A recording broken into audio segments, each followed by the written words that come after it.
Olá, sejam todas e todos bem-vindos à 7ª edição do projeto Sesc Circo MA. Eu me chamo Andressa Passos, sou mestre em artes cênicas, artista circense pelo coletivo O Circo Tá na Rua e pesquisadora da área. E estarei mediando essa série de 5 debates sobre a linguagem circense, que estarão compondo a programação da 7ª edição do projeto Sesc Circo Maranhão. Projeto este que sempre busca, se preocupa em difundir a linguagem circense no nosso estado, dialogando sempre com artistas e pesquisadores da área. Hoje, daremos início à nossa primeira mesa nomeada Espaços de Formação em Circo no Brasil, que será composta pela Lua Barreto, que é formada pela Escola Nacional de Circo, Olimecha, é doutoranda em Educação Física pela Unicamp, mestre em Performances Culturais pela Universidade Federal de Goiás, tem graduação em Interpretação Teatral e dirige e atua a CIA, Companhia Corpo na Contramão, Companhia de Circo e Teatro. Hoje a gente chama a Lua para adentrar nosso diálogo. Eu vou fazer uma breve audiodescrição de mim. Eu sou uma mulher preta, de pele mais clara, tenho cabelo cacheado, tô com uma blusa azul com lilás, lilás com rosa, desculpa, e tenho o cabelo cacheado e ao fundo um fundo azul, com detalhes amarelos. Então a gente chama hoje a Lua. Oi, Lua. Olá, bom dia. Bom dia, seja bem-vinda. A gente está muito feliz de ter você aqui para a gente fazer esse debate. Muito obrigada. Eu vou também logo apresentar o próximo debatedor, posso chamar assim, que é o nosso companheiro de luta, Doni dos Santos, que é produtor cultural, doutorando em políticas públicas, mestre em cultura e sociedade, possui formação técnica nas áreas de teatro, dança e circo e produção cultural. Atualmente articula o coletivo Circo Tá na Rua, ocupação artística cultural do Centro Histórico de São Luís. Então, esses dois serão os participantes dessa mesa, que eu tenho certeza que será incrível. Olá, gente, muito bom dia e muito obrigado pelo convite. Uma honra estar aqui nessa mesa. E a apresentação vai iniciar pela Lua, aí depois segue com o Doni e o nosso diálogo. Bom dia, então, eu gostaria de começar agradecendo pelo convite, é uma honra muito grande estar aqui, compartilhando essa mesa com o Doni, com o Circo Tá na Rua. Vou fazer também uma breve audiodescrição. Eu sou uma mulher de 51 anos, tenho cabelo curto, grisalho, uso uns óculos com aro lilás, estou usando uma blusa estilo indiana, azul, e aqui ao fundo a gente tem o nosso escritório azul da CIA Corpo na Contramão. Bem, começando, eu vim aqui falar um pouco da minha pesquisa, que eu estou fazendo o doutorado na Educação Física lá da Unicamp, sob a orientação do professor Marco Antônio Coelho Bortoleto, e essa pesquisa ela é desenvolvida com a cooperação do grupo de pesquisa Circos. Então, assim, começando com essa coletividade, que é o Grupo Circos, A gente falar como é importante fazer pesquisa no Brasil, não tem sido fácil ultimamente, E o apoio, o suporte de um grupo de pesquisa tem sido uma coisa que muito tem me ajudado. Bom, a pesquisa, ela parte da minha pesquisa do mestrado, que foi uma pesquisa sobre o circo de rua. Então, eu fui conversar com artistas de circo de rua que atuavam aqui em Goiânia. Essa pesquisa, nas suas conclusões, trouxe a indicação de que esses artistas têm procurado espaços mais formais, escolas de circo. Então, já no doutorado, a minha pesquisa partiu para entender como tem sido esse diálogo entre os artistas de rua e as escolas de circo, né? Eu quero saber se as escolas estão considerando os conhecimentos necessários para a arte de rua dentro dos conhecimentos oferecidos por elas. Bem, o primeiro passo dessa pesquisa foi conhecer o campo, entender como é o campo das escolas de circo no Brasil. E aí a gente já chegou numa primeira questão. O Brasil não dispõe de um mapeamento oficial, né, um registro, um cadastramento de escolas de circo. As escolas de circo, elas são um acontecimento novo no Brasil, né? A primeira escola de circo abriu no Brasil em 1978, foi a Academia Piolim de Arte Circense. Então, são 40 anos de escolas de circo. Nós encontramos, quando fomos começar a procurar esse mapeamento, entrei em contato com vários órgãos públicos, né? A gente tem levantamentos até de circos de lona, existe, mas de instituições, de escolas, de espaços formativos, nós encontramos um cadastramento disponibilizado pelo Circonteúdo. O Circonteúdo, que é um excelente site que disponibiliza material, tanto material acadêmico quanto artístico, de circo, a maior plataforma de circo que a gente tem aqui no Brasil. O Circonteúdo disponibilizava esse cadastramento que datava de 2009. E eu entrei em contato com ele em 2019, que foi quando eu comecei a fazer esse levantamento. E esse cadastro ele não tinha tido nenhum tipo de atualização. Na época, ele tinha 82 escolas, e aí nós fomos ver quais escolas, quantas ainda estavam em atividade. Podemos ver que muitas escolas, nesses 10 anos, tinham fechado, o que é natural, né? Mas sentimos a necessidade de fazer um novo mapeamento, porque nós vimos que aquilo ali já não mostrava a realidade dos espaços formativos no Brasil. Então, nós fomos buscar, eu fiz um levantamento, primeiro via internet, levantei todos os espaços formativos que eu tive contato, e aí é importante dizer que, para a pesquisa, nós consideramos espaços formativos em circo todo aquele espaço que ensinasse alguma modalidade circense. Então, a gente compreende que o circo é múltiplo, é vário, e não pretendemos hierarquizar o ensino de circo, né? Nenhum espaço é melhor do que o outro, nenhum tipo de formação é melhor do que a outra. Nós estamos só fazendo um levantamento, né? Tendo uma visão geral do ensino de circo. Então, fui lá na internet, busquei essas escolas. Junto com esse levantamento, também tive o apoio de outras pesquisas, então outros pesquisadores do Grupo Circos, que já haviam feito levantamentos anteriores, locais, né, uma pesquisa que já tinha feito levantamento de espaços de Campinas, o Felipe Bracciali, que também é do Grupo Circos e está fazendo a sua tese, levantando espaços pedagógicos de Palhaço. Então, nós nos unimos e fizemos esse primeiro levantamento. E aí partimos para verificar as atividades das escolas, né? Se elas ainda estavam realmente em funcionamento ou não. Depois disso, eu fiz um formulário e tentei levantar escolas de forma descentralizada. Então, eu fiz um formulário do tipo Google Forms e mandei tanto para as escolas que eu já havia encontrado, quanto para grupos de WhatsApp, grupos de festivais, enfim, mandei esse formulário para um levantamento, né, a gente tentar buscar espaços fora da região sudeste, que era muito predominante. E nós chegamos a 293 escolas.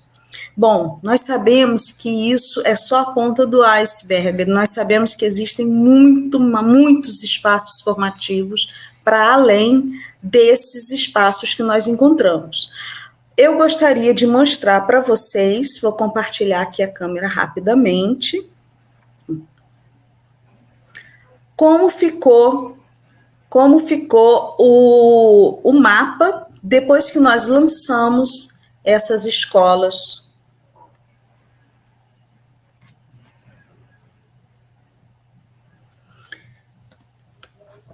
Vocês conseguem enxergar, conseguem ver aí o mapa?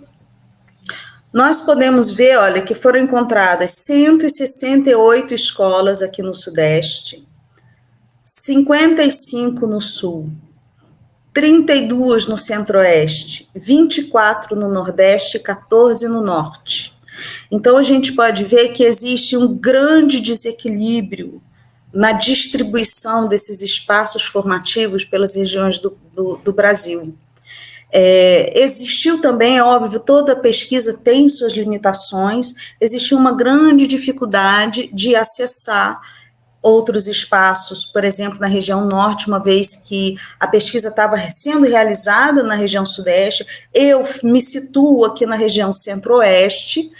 Então, nós tivemos uma grande dificuldade de acessar espaços de forma descentralizada, mas foi feito um esforço por nós, né, da pesquisa, de ir buscar esses espaços. Eu, por exemplo, encontrei um grupo de articulação da região norte, de circo, o formulário foi passado para esse grupo. Então, a gente tem aqui um indicativo de que realmente existe um grande desequilíbrio, e esse indicativo ele não é trazido só pela nossa pesquisa, nós temos aí indicadores econômicos e sociais que mostram, né, como a Hermínia Silva fala, o nosso Sudeste maravilha, um grande desequilíbrio nessa distribuição. E, então,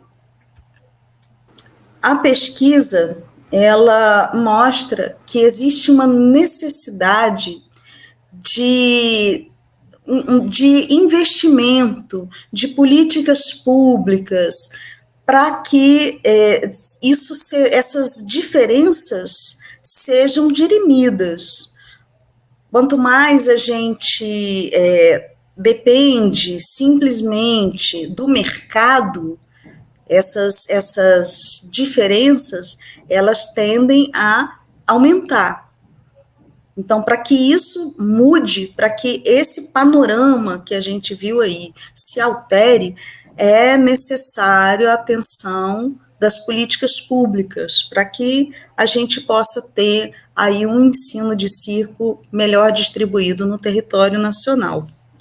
Bom, depois desse primeiro levantamento, nós resolvemos disponibilizar esses dados para a sociedade, uma vez que percebemos que as nossas pesquisas estavam passando, né, por essa necessidade, imaginamos que outras pesquisas também teriam, e então nós disponibilizamos esse mapeamento através do site da Unicamp.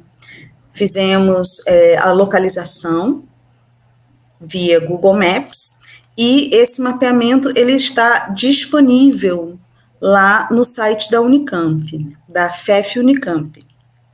Tivemos também algumas dificuldades na hora de disponibilizar, nem todas as 293 escolas estão presentes lá no mapeamento, porque algumas não foram encontradas pela geolocalização do Google Maps, alguns endereços não foram reconhecidos. Então, como o nosso interesse é que esse mapeamento cresça sempre e que a gente tenha cada vez mais escolas lá, nós disponibilizamos um formulário no próprio mapeamento. Então, quando a pessoa entra lá, tem um link para um formulário, e aí qualquer escola que não esteja presente, não esteja lá no mapeamento, pode preencher esse formulário, mandar para nós, e aí nós acrescentamos essa escola ao mapeamento. Nossa intenção é que ele cresça e que possa estar disponível e que muitas outras pesquisas venham daí e possam utilizar esses dados que foram levantados.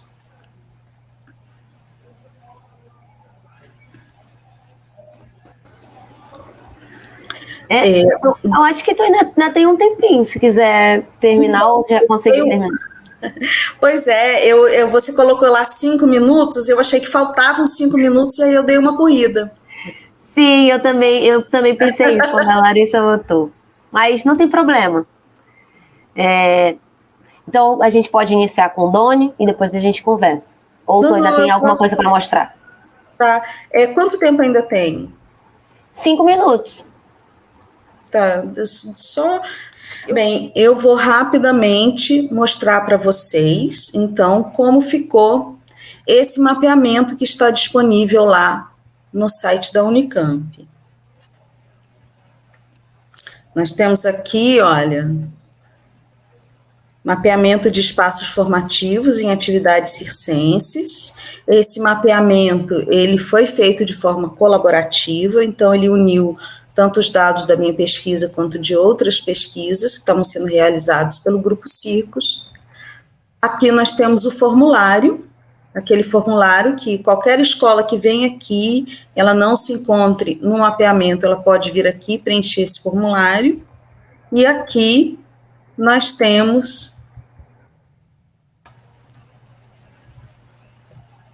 a geolocalização. Você pode clicar aqui e aí vai aparecer lá a escola, endereço, todos os dados que foram disponibilizados para nós foram lançados aqui.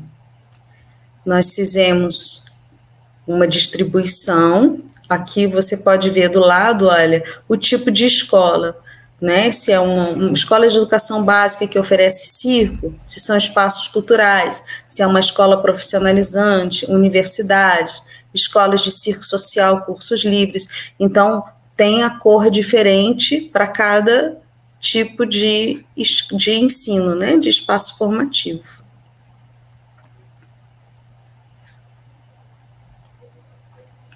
Bem, uma iniciativa que colabora muito para a gente mudar esse panorama tão desigual que a gente viu aí nos mapas é a oferta de bolsas, né? Por exemplo, a Escola Nacional de Circo Luiz Olimecha oferece bolsas de estudo para 60 alunos. A última turma, que foi a turma que se formou agora, foram 60 alunos. Então, a bolsa de estudo, ela permite que o aluno saia de lá da sua cidade, de qualquer lugar do Brasil, se mude para o Rio de Janeiro para fazer a formação. E aí, depois, esse aluno pode voltar para a sua cidade e multiplicar esse conhecimento, né? Levar esse conhecimento de volta. É o ideal? Não é o ideal a gente fazer com que o aluno tenha que sair da sua casa em busca de formação, mas a bolsa de estudo já facilita, já viabiliza, porque muitas vezes sem a bolsa esse aluno não teria condição de se manter no Rio de Janeiro estudando. Nós temos no Brasil 2 cursos técnicos reconhecidos, que é a Escola Nacional de Circo Luiz Olimecha e aqui em Goiânia a Escola do Futuro Brasil França, que também oferece bolsas para o seu núcleo de altas habilidades. A proporção, obviamente, não é a mesma, são 5 bolsas, mas que também ajuda para viabilizar a formação desses alunos. Então, assim, nós vemos que existe uma necessidade urgente de desenvolvimento de políticas públicas, de iniciativas desse tipo, para que a gente possa descentralizar o ensino, a formação de circo no Brasil, porque a formação, ela também colabora, a formação, a educação, o ensino de circo também colaboram para surgirem trupes, grupos, companhias, novos circos, né? Então é muito importante que a gente olhe aí para a formação. Enfim, é isso. Eu estou à disposição aí para perguntas e para o nosso debate. Muito obrigada. A gente que agradece, Lua, essa pesquisa realmente tem muito pano para manga, né? Mais para frente a gente vai conversar sobre isso. Então a gente chama o Doni para compartilhar a pesquisa dele. Olá, bom dia. Seja bem-vindo, Doni, mais uma vez. Obrigado. Eu sou o Doni dos Santos, eu sou um homem negro de cabelo crespo, estou vestindo uma camisa preta, ao fundo eu tenho um guarda-roupa espelhado, uma porta de um lado e uma porta do outro. Eu queria também apresentar aqui, não sei se é possível manter a apresentação e a minha câmera, mas eu tenho uma... É possível. Fica a tua câmera e fica aparecendo a apresentação. Pode.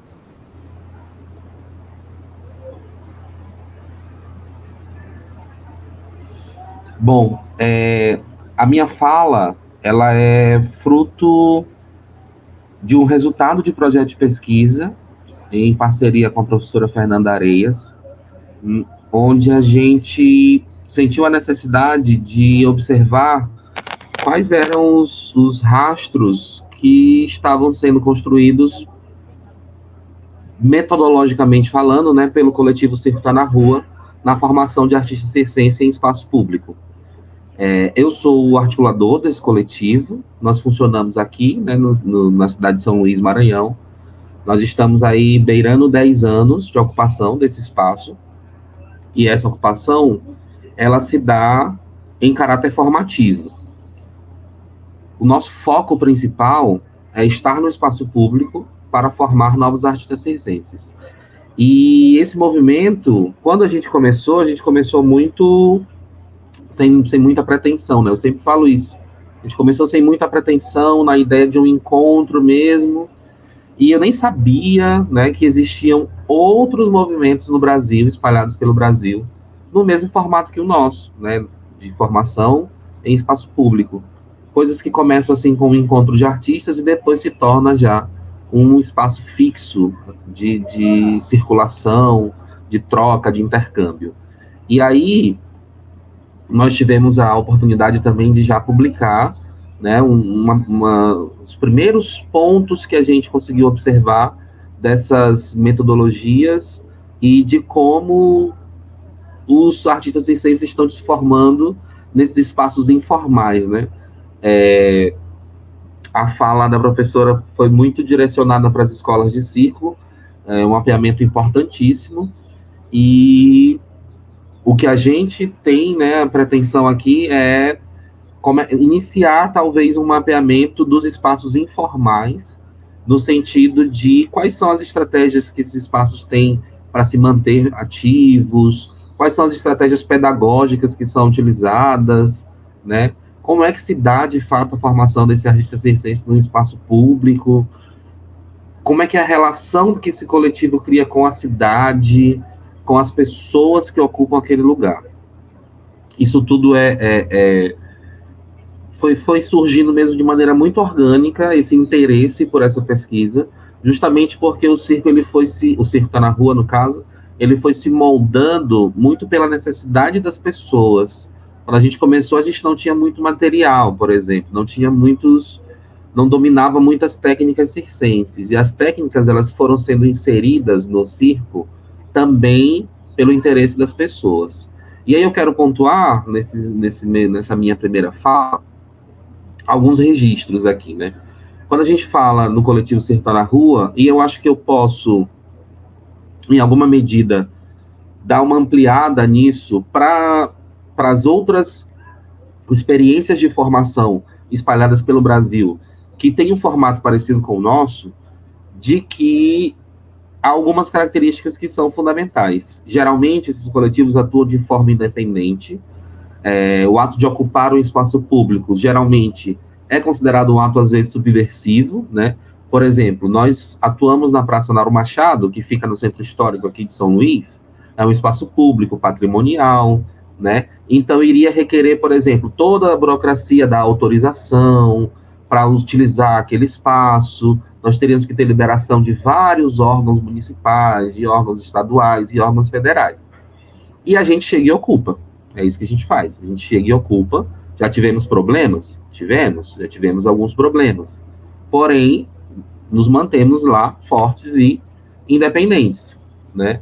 sem autorização, utilizando o espaço assim como as pessoas devem utilizar o espaço, né? Esse é um primeiro ponto que eu acho importantíssimo da ação desses coletivos. E foi algo que eu discuti também na minha dissertação de mestrado, que tratou sobre os usos da cidade, né? Como é que esses coletivos de ocupação artística e cultural, eles ressignificam o espaço público.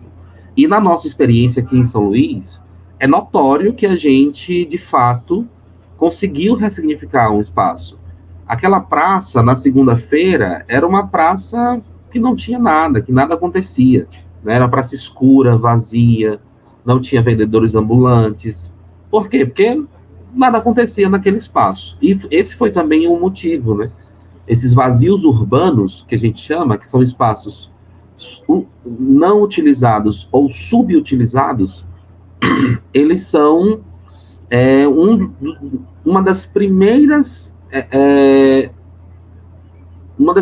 causas desses coletivos ocuparem esses espaços, porque são vazios, são espaços que não têm uso e são espaços que não têm função social, né? E esses coletivos, e a gente conseguiu dar uma função social para esse espaço. Nesses 10 anos aí de ocupação, nesses 2 últimos anos não, por causa da pandemia, então a gente teve que parar nossas atividades, mas nesses últimos 10 anos, as pessoas sabem que existe um espaço para treinar circo, para aprender circo, né?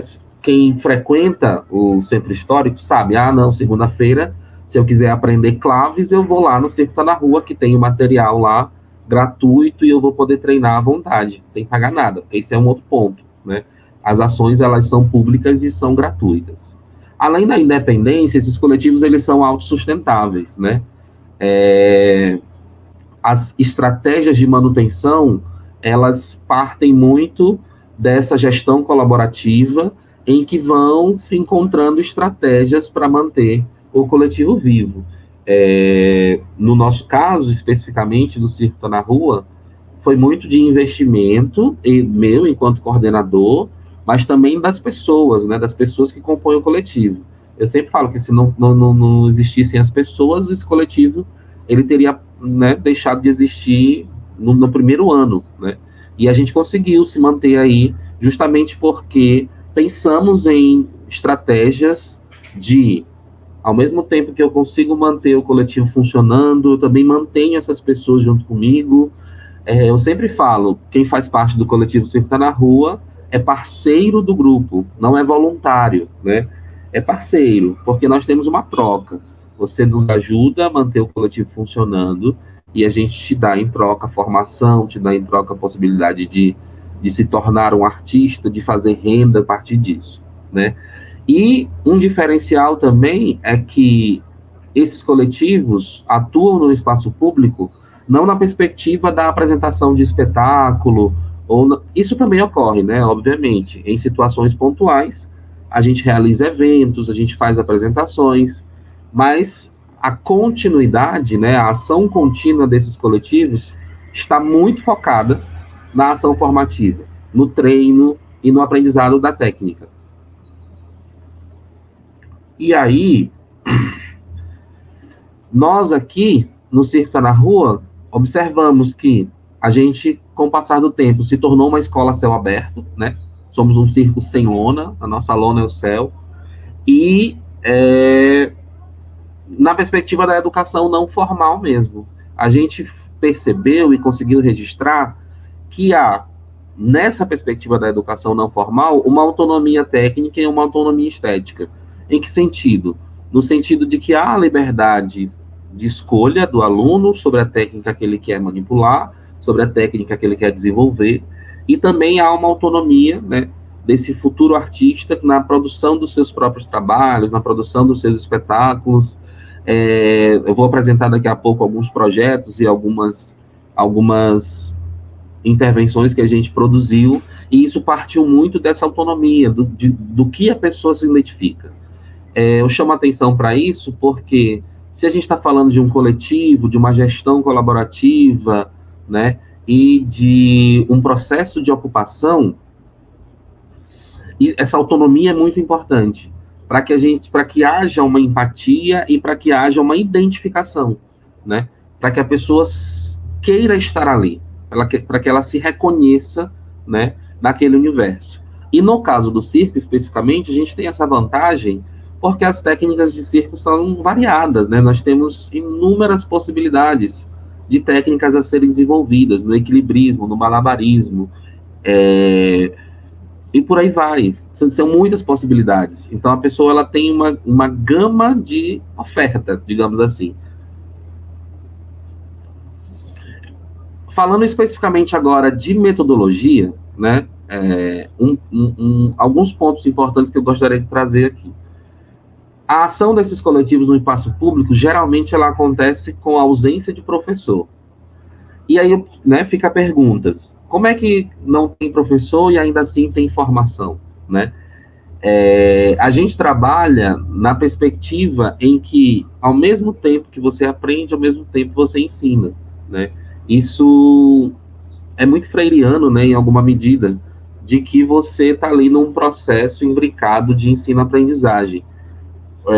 A pessoa que chega e aprende 3 bolinhas, lá, sei lá, no seu quinto encontro, ela daqui a pouco está ensinando para outra pessoa. Ela vai olhar alguém chegando no coletivo, olha, ele está ali tentando aprender 3 bolinhas, deixa eu ir lá mostrar para ele como é que eu fiz.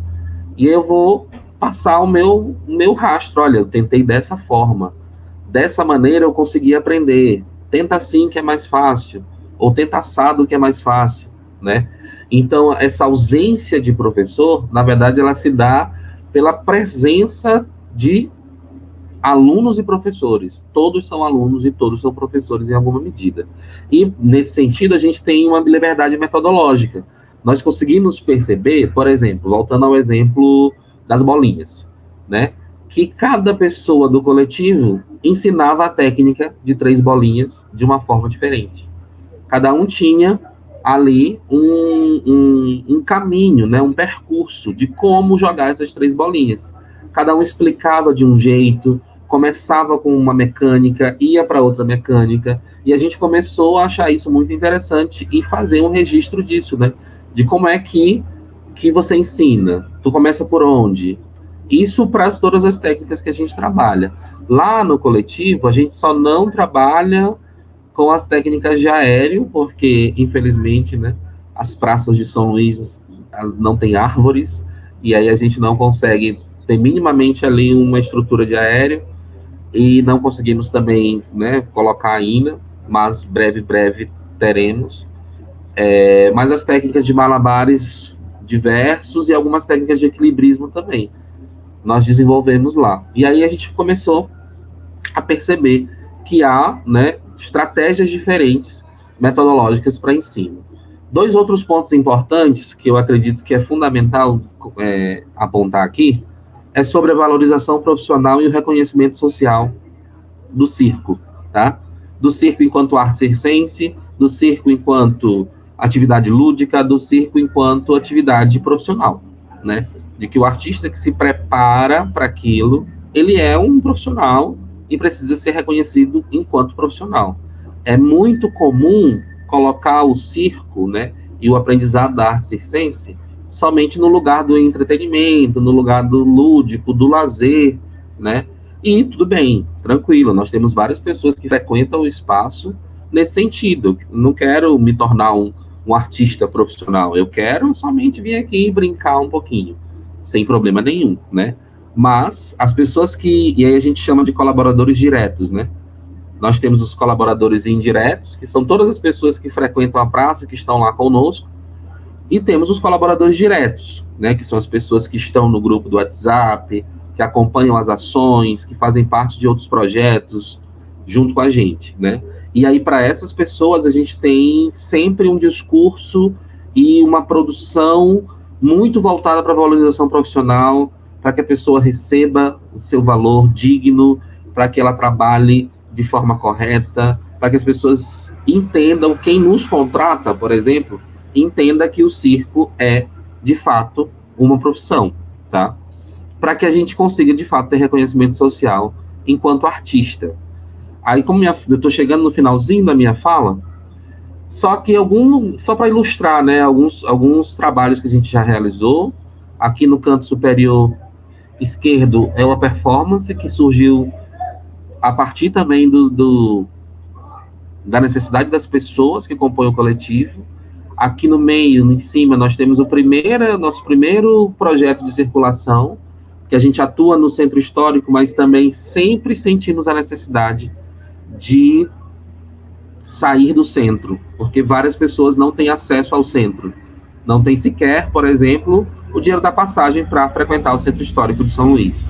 Então, foi a realização de um sonho mesmo, fazer esse projeto. Nós já fizemos 2 edições, acredito, não sei se eu estou enganado, 2 ou 3 edições da caravana. E aqui embaixo a gente está sempre em todo lugar, né?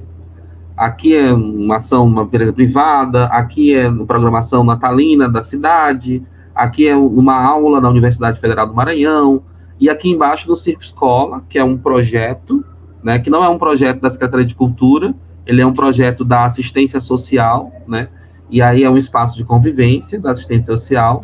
Esse é um ponto também sensível aqui em São Luís, que depois a gente pode debater com mais calma, de que o Circo Escola e o Circo da Cidade eram espaços que não tinham circo. Eles tinham nome de circo, mas não tinham circo, né? E aqui a gente conseguiu, durante um projeto, dar aulas de circo no Circo Escola, porque não tinha aula de circo, né? Então também foi muito gratificante para a gente fazer parte dessa experiência. E, para encerrar, aqui mais um pouquinho das nossas ações, né, na Feira do Livro, apresentação de espetáculos. Aqui nós apresentamos na lona que o Sesc trouxe, a lona do Biribinha. Aqui a comemoração do nosso espetáculo, essa foto aqui ao lado direito. Aqui um espetáculo também que nós construímos especificamente para uma ação do Instituto Vale.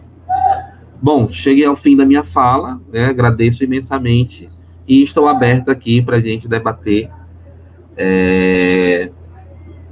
tudo isso, né, que foi falado, porque eu acho que esse universo de formação circense, como a professora também colocou muito bem, esse universo de formação circense ele é muito amplo, ele é muito diverso, né? E ele precisa ser documentado, ele precisa ser registrado como pesquisa científica, para que a gente tenha aí um lastro de mapeamento mesmo das pessoas que estão envolvidas nesse processo. Muito obrigado. Que pesquisas, né? E como a gente acaba se entrelaçando. E eu fiquei pensando como que a rua também é muito potente e é um espaço importantíssimo de formação, né? Que sem ser um espaço institucional, tudo isso. E mais um projeto, mais um agora, o Circo Tá na Rua tem que estar nesse artigo da professora, na pesquisa, que eu sou cria do Circo Tá na Rua, e como que o Circo Tá na Rua é um espaço altamente formativo aqui em São Luís, né, no Maranhão. Eu entrei em 2014, bem no comecinho até, e tudo que eu sei de circo eu aprendi no Circo Tá na Rua. E toda a prática do Circo Tá na Rua eu levo para minha formação de trabalho. Quando eu estava fazendo a faculdade de teatro, o Circo Tá na Rua estava presente literalmente, porque eu entrei em 2014 no curso. Em 2014 eu estava no Circo Tá na Rua. Então essa formação ela foi junta e contínua, né? E a gente acaba levando o circo para dentro da universidade sem ser algo pensado de primeira, assim, né? Não foi uma coisa determinada. Mas como ele está tão dentro da nossa formação, ele faz parte, ele compactua com tudo que a gente está fazendo ali dentro.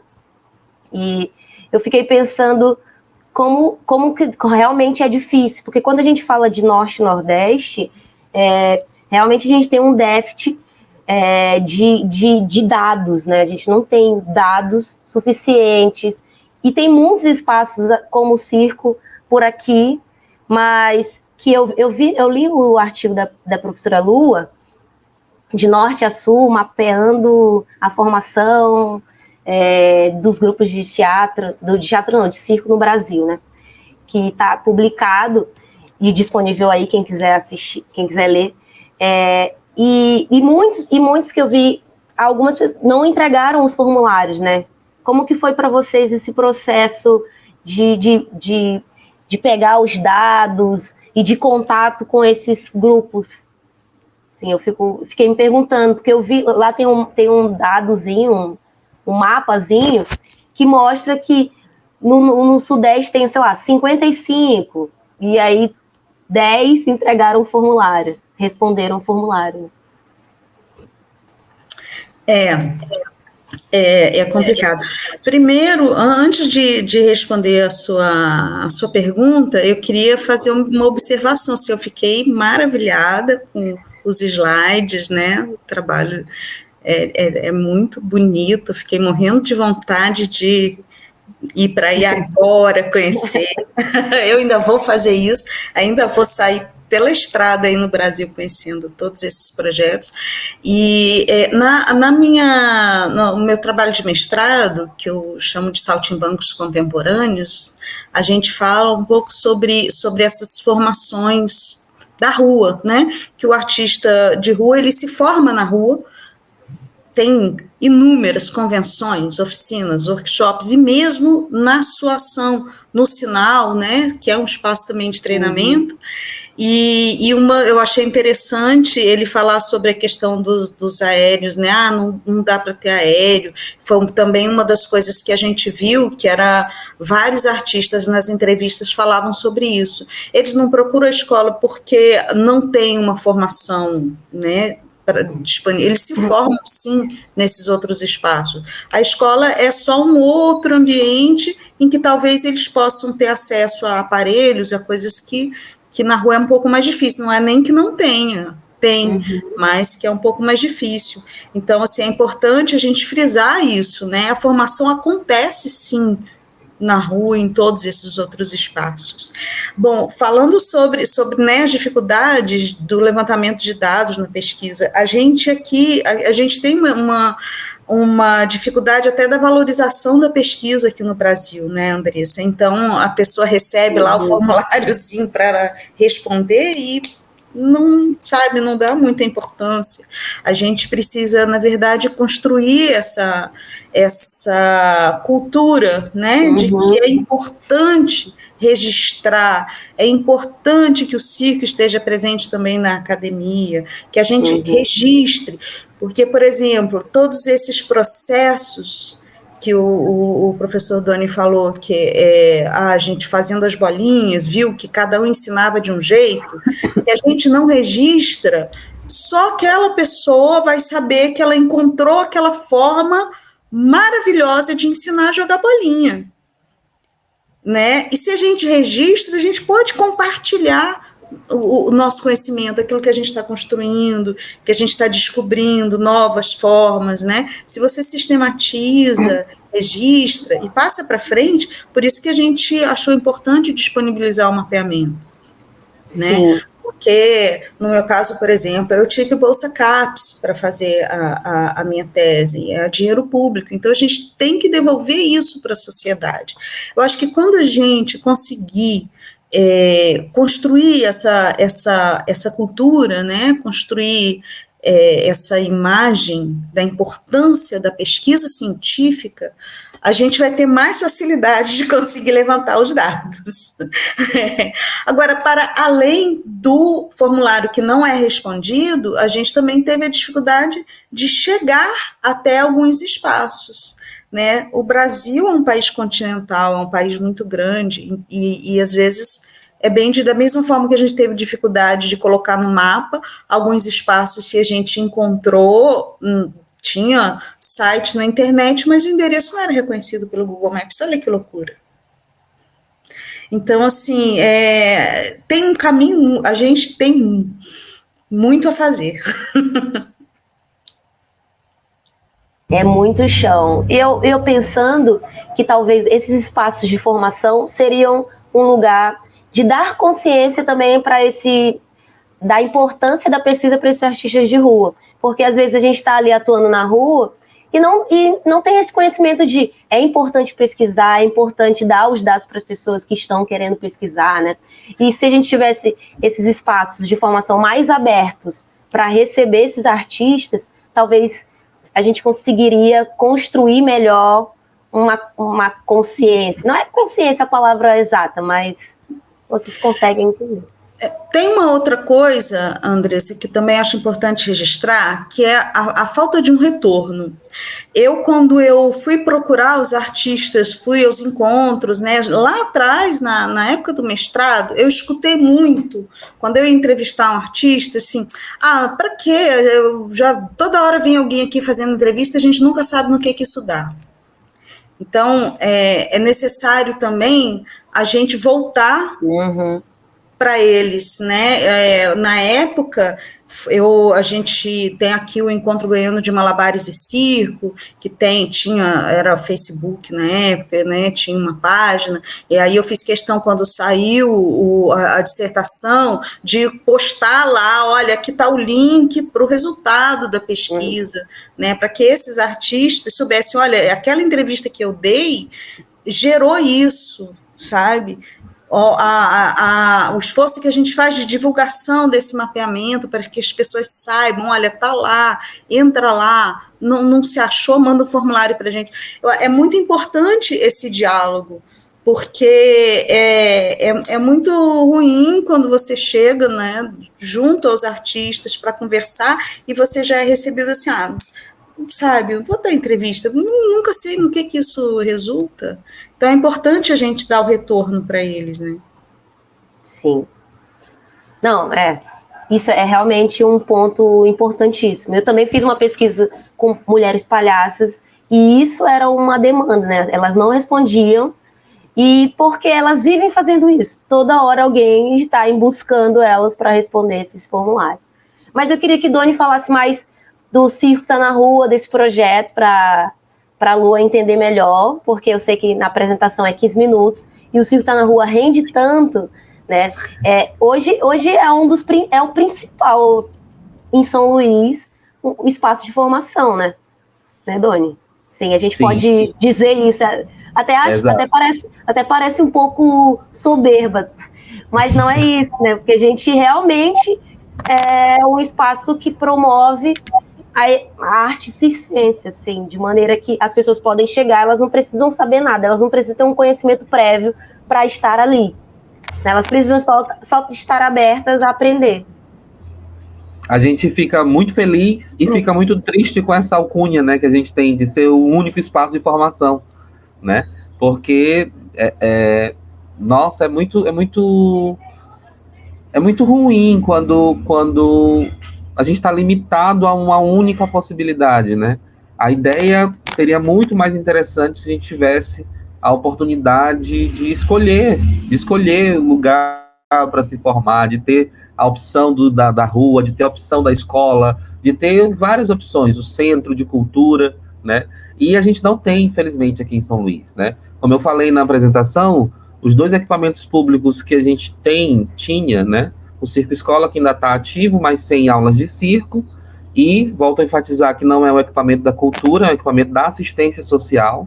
Então tem uma outra perspectiva, né, da arte circense, de como a arte circense está sendo utilizada ali, é diferente. E o Circo da Cidade, que existia há um tempo atrás, hoje não existe mais, estamos lutando aí para tentar voltar, mas era um espaço também que era muito mais voltado para música do que para circo. Era uma lona que tinha pouquíssima estrutura, por exemplo, para se ter aula de circo, mas carregava o nome de Circo da Cidade, né? E aí, por conta de todos esses buracos, aí a gente foi para a rua justamente por essa falta. Não tem lugar para as pessoas treinarem. O nascimento do circo foi a partir disso, né? Foi a Fernanda, que é uma integrante do coletivo, né? Ela me encontrou, a gente estava fazendo uma ação de um outro projeto que eu desenvolvi, que era o Núcleo de Formação Artística. Era um projeto para bolsa para jovens ter aula de dança, teatro e circo numa escola aí, que eu dava aula. E aí ela falou, vamos fazer um treino na praça, eu quero aprender. Aí eu falei, beleza, na mesma hora, na loucura lá, eu disse, beleza, vamos para a praça, segunda-feira a gente vai estar lá. E assim nasceu o encontro, né? Muito despretensioso, mas a gente sempre foca na parte formativa. Aqui é um espaço que as pessoas sabem que elas podem aprender circo, né? Porque fica muito, aqui em São Luís, fica muito nesse lugar. de, eu só vou para a rua para apresentar. Eu só vou para a rua se for para apresentar, na perspectiva da apresentação, E a gente falou, não vamos só nisso, vamos na perspectiva também da formação. É um lugar mesmo que a gente consiga firmar um espaço de formação em circo em São Luís, né? E, né, felizmente a gente conseguiu. Com, né, aos trancos e barrancos, com muita dificuldade, mas conseguimos. E agora, nesses últimos anos, a gente está nesse esforço de registrar isso, né? De registrar isso em pesquisa, porque a gente já ressaltou aqui o quanto é importante que se registrem essas práticas, que se registrem essas técnicas, até para a gente deixar para a posteridade aí, para que outras pessoas se espelhem, para que outras pessoas possam replicar isso. A gente teve a felicidade, por exemplo, de ter um grupo, se não me engano, em Teresina, que replicou o jeito que a gente faz. Eles, vamos fazer lá também na nossa cidade. Isso é muito bacana, né? Isso é muito legal. Da gente estar dando aí essa capilaridade para esse modelo, não sei nem se é modelo, né? Para esse formato de formação artística em circo. Quando eu propus o circo de rua, na verdade minha orientadora de mestrado é ela, porque meu trabalho ele transita, né, entre o circo e o teatro, e ela falou, não, o circo, você tem paixão, vamos trazer ele, e aí quando eu propus o circo de rua, ela ficou um pouco assim, né, ela não falou nada na época, mas na defesa, ela falou, olha, eu tinha alguns preconceitos em relação ao artista de rua, achava, né, que ele estava lá por necessidade, porque eu não conseguia e tal, trabalho em outros lugares, e a pesquisa foi mostrando, que eu lembro que quando nas primeiras entrevistas vinha, né, o artista falando, não, eu escolhi estar na rua, e aí eu falava, não, mas desconfia, né, vai ver se é isso mesmo, e eu falava, não, enfim, eu estou trazendo isso para falar um pouco sobre a importância também da gente quebrar esses preconceitos, né? De que o artista ele está na rua porque ele não consegue acessar outros espaços. E aí teve uma fala do professor Doni que eu me remetia à minha tese, né? Que tem um capítulo que eu falo sobre o direito à cidade. Né, Lefebvre, e aí quando ele falou sobre a ressignificação da praça, eu me lembrei do conceito de imaginabilidade, né, do Kevin Lynch. Quer dizer, o artista, ele confere imaginabilidade, ele confere emoção, ele transforma aquele espaço urbano num espaço de emoção, num espaço que vai trazer nostalgia, né? Ele dá outro significado. Eu acho que as nossas pesquisas, elas se encontram. Então, quando a Andressa falou assim, você tem alguma pergunta? Eu tenho. Se eu puser uma mochila nas costas e uma barraca, tem um espacinho para eu ir aí conhecer o circo tá na rua? Que eu acho que as nossas pesquisas elas se encontram de uma forma muito interessante. Pode vir que espaço sempre tem. Hoje o Circo Tá na Rua é um ponto turístico da cidade de São Luís, então as pessoas já veem, segunda-feira tem o circo, apesar de a gente estar um pouco, parou por conta da pandemia, né? A gente teve que dar um espaço de parada, até porque, como a gente é formação, as pessoas pegam os malabares, os nossos equipamentos, então tem um contato com a mão muito, que acaba fugindo do nosso controle nesse estado de pandemia, né? E aglomeração, a gente acaba... Inevitável. O Circo Tá na Rua, na verdade, é um caminho de possibilidades, porque quando eu penso que a gente gera... vendedores ambulantes estão ali na segunda-feira, por a gente movimentar a praça que antes não tinha. Então, gera muitos frutos, assim, né? Não só posso pensar artisticamente, mas até para outras pessoas que acabam pegando, sei lá, espaços do nosso trabalho, assim. Enfim. E eu penso que deu certo, só para encerrar, Eu penso que deu certo também porque a gente adentrou nesse espaço com esse respeito, de que é um espaço que não é nosso, é um espaço que é público. E assim como a gente pode estar lá, a pessoa em situação de rua também vai estar lá, né? A pessoa com dependência química também vai estar lá. E eu não vou poder impedir dessa pessoa de querer treinar circo, né? A rua ela é um espaço desafiador, extremamente desafiador, né? Fazendo um link aí com o que a professora Lua falou, de que, né, você fica com receio de, eu vou falar com essa pessoa, isso vai dar algum problema, e, né, o perigo que a rua traz, e a gente adentrou esse espaço com esse respeito, né? Desde do policial militar, ao turista, a pessoa em situação de rua, todo mundo pode participar e todo mundo pode treinar se quiser treinar, né? Se quiser Sim. estar com a gente, pode estar aqui. E eu acho que isso foi que garantiu o sucesso do nosso coletivo. Foi essa relação com a cidade, uma relação de respeito mesmo, e de que é um espaço de todo mundo. Verdade. E como a gente aprende com a rua, né? A gente aprende muito porque ali virou um espaço dos artistas de rua ir treinar com a gente lá na segunda-feira. Então, os artistas do Sinal, aqui é uma cidade também que tem muito argentino, muitos turistas. E aí eles vêm para cá, eles sabem muita coisa e eles acabavam ensinando pra gente gratuitamente também. Então a gente aprendia muito com eles, era uma troca assim riquíssima, né? É uma troca riquíssima. E a gente entender que nem todo mundo que busca o circo vai querer atuar profissionalmente, mas o circo ele precisa fazer parte, ele é parte da sociedade. Como você disse, né? Eu fui para a faculdade e sem querer o circo se fez presente, porque ele estava no seu corpo. Né? Você tinha passado por essa experiência, ele estava em você. Então, quanto mais o circo fizer parte da vida das pessoas em todas as instâncias, na rua, nas escolas básicas, na universidade, o circo precisa ocupar todos esses espaços. Porque quanto mais ele estiver presente em todos esses espaços, mais ele vai fazer parte dos corpos, mas ele vai permear as experiências. Todos os espaços podem ser. O circo é tão múltiplo, tem tantas possibilidades, ele pode estar em todos os espaços. Sim. Então agora a gente vai encerrar esse bate-papo maravilhoso de troca, né?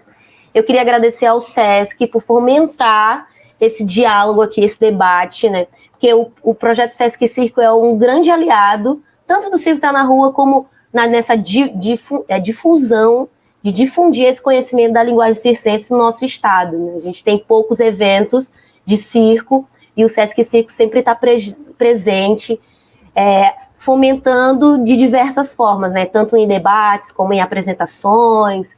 Então, levando a linguagem circense para todos os vários bairros da cidade de São Luís. É um projeto que está sempre do nosso lado. Então, eu queria agradecer ao SESC, eu queria agradecer também ao Matheus Lopes, o intérprete de Libras, que está aqui com a gente, super importante essa acessibilidade também. A Larissa, que está nos bastidores, e toda a produção desse projeto incrível. Fiquem ligados às outras mesas de debate que serão lançadas aí ao decorrer desse evento. E é isso. Muito obrigado, Lua. Muito obrigado, Doni. Que a gente possa compartilhar e ter muitos espaços de circo pelo mundo afora. E, Lua, a gente te espera aqui de braços abertos.